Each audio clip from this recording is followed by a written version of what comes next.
श्रीमङ्गलाचण्डिका स्तोत्रम्। रक्ष रक्षा जगन्माता देवी मङ्गलचण्डिके, हारिके विपदां राश रक्षा मङ्गलकारिके। हर्षमङ्गलदक्षे च हर्षमङ्गलदायिके, शुभे मङ्गलदक्षे च शुभे मङ्गलचण्डिके। मङ्गले मङ्गलार्ये च सर्वमङ्गलमङ्गले, सतं मङ्गलाप्रदे देवी सर्वेषां मङ्गलालये। पूज्य मङ्गलवारे च मङ्गलाभीष्टदेवते, पूज्य मङ्गलोपस्य मनुवंशस्य सन्ततम्।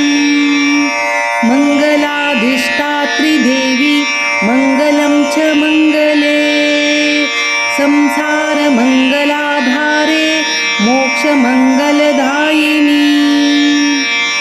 सारे च मङ्गलधारे च सर्वकर्मणं, प्रतिमङ्गलवारे च पूज्य दुर्गे सुखप्रदे।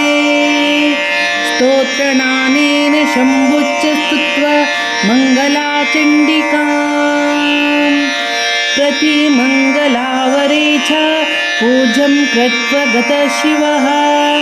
प्रथमे पूजिता देवी शिवेन सर्वमङ्गला, द्वितीये पूजिता स च मङ्गलेन ग्रहेण च, तृतीये पूजिता भद्र मङ्गलेन नृपेण च, चतुर्थे मङ्गलवारे च सुन्दरी विप्रपूजिता, पञ्चमे मङ्गलाकाङ्क्षी नरे मङ्गलचण्डिका, पूजिता प्रतिविश्वेषु सदा विश्वेश पूजिता।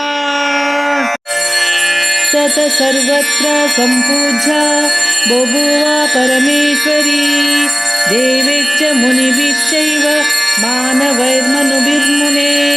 देवैश्च मङ्गलस्तोत्रं तु या शृणोति समाहितः, तन्मङ्गल भवेत् तस्य न भवेत् तदमङ्गलम्।